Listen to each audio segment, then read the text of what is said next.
معزز دوستو، السلام علیکم۔ بر صغیر میں آم کے بعد سب سے زیادہ رغبت سے کھایا جانے والا پھل کیلا ہے۔ اس کا ذکر قرآن پاک کے اندر جنت میں ملنے والی نعمتوں میں کیا گیا ہے، اور طب نبوی صلی اللہ علیہ وآلہ وسلم کے حوالے سے بھی اس کے کئی فوائد سامنے آتے ہیں۔ غذائی اعتبار سے کیلے کی افادیت کا انکار ممکن نہیں، کیونکہ یہ توانائی سے لبریز پھل ہے جس میں وٹامن اور معدنیات کا خزانہ پوشیدہ ہے۔ یہ ایک ایسا جادوئی پھل ہے جو انسانی جسم کو پلک جھپکتے ہی توانائی فراہم کرتا ہے۔ دیگر پھلوں کے مقابلے میں یہ ایک زود ہضم غذا ہے جسے شیرخوار بچوں کی ابتدائی خوراک کا اہم جز سمجھا جاتا ہے۔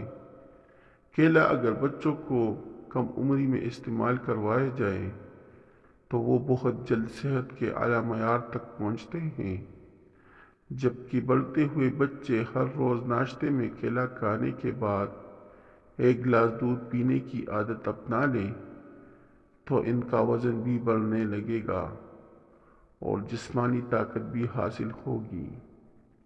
کہتے ہیں کہ کیلا قدیم ترین پھل ہے جو زمانہ قبل مسیح سے زیر استعمال ہے۔ سکندر اعظم نے اسے دریائے سندھ کی وادی میں کاشت ہوتے دیکھا تھا۔ مطلب یہ دنیا بھر کے کئی ممالک کی میدانی علاقوں میں کاشت کیا جاتا ہے۔ طب نبی صلی اللہ علیہ وآلہ وسلم کے مطابق کیلا عمدہ پھل ہونے کے ساتھ ساتھ ایک اچھی دوا بھی ہے۔ یہ جسم میں وٹامن سی کی کمی کو پورا کرتا ہے، طاقت اور خون پیدا کرتا ہے، گردوں کو طاقت دیتا ہے، جگر کے لیے موقوف ہے جس سے زہریلے مواد کو باہر نکالتا ہے، جبکہ پیچس کے لیے اکسیر ہے۔ یہ ارکان میں بھی فائدہ پہنچاتا ہے، تیزابیت دور کرتا ہے، اس لیے معدہ کے لیے مفید ہے۔ پیاس اور دل کی بیماریوں کے لیے بھی فائدہ مند ہے۔ پیچس، مروڑ اور کمزور بچوں کے لیے جن کا وزن کم ہو انہیں کیلا دودھ کے ساتھ دینا چاہیے۔ کم مقدار میں کھانے کی صورت میں باعث قبض اور زیادہ کھانے کی صورت میں قبض کشا ہے۔ جسم کو موٹا کرتا ہے۔ شوگر کے مریض کم کھائیں، اس کے بعد فوری پانی نہ پئیں، اس سے بلغم پیدا ہوتا ہے۔ پیچس اور دست کے دوران کیلا دہی میں ملا کر کھائیں۔ زیادہ تر لوگ کیلے کو وزن کم کرنے یا بڑھانے کے لیے استعمال کرتے ہیں، لیکن انہیں پتہ نہیں ہوتا کہ کیلا کس مقصد میں اور کب کھانا چاہیے۔ اس لیے اس سے فوائد حاصل کرنے کی بجائے نقصان اٹھاتے ہیں۔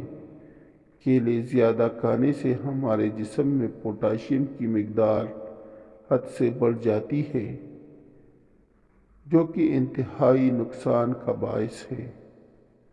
تو ماہرین طب کے مطابق کیلوں سے پوٹاشیم کا بڑھنا لگ بھگ ناممکن ہے۔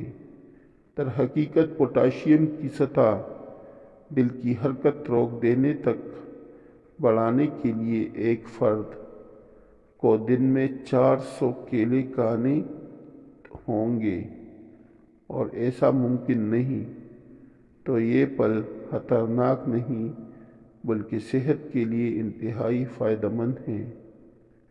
بالغ افراد کو روزانہ 3500 ملی گرام جز بدن بنانے کا مشورہ دیا جاتا ہے، جبکہ ایک اوسط کیلے میں یہ مقدار 450 ملی گرام ہوتی ہے۔ تو ایک وقت میں ایک صحت مند شخص 6 سے 7 کیلے کھا سکتا ہے، جس کے بعد تجویز کردہ حد پوری ہو جاتی ہے۔ کیلے کو اعتدال میں رہ کر کھایا جائے تو کسی قسم کے مضر اثرات مرتب نہیں ہوتے۔ کیلا ان اہم اجزاء کا خزانہ ہے اللہ ہم سب کا حامی و ناصر ہو، آمین۔ اگر آپ کو میری ویڈیو اچھی لگی ہو تو میرے چینل کو سبسکرائب کریں، اس ویڈیو کو لائک کریں اور دوستوں کے ساتھ شیئر کریں۔ آپ لوگوں کا بہت شکریہ۔ والسلام۔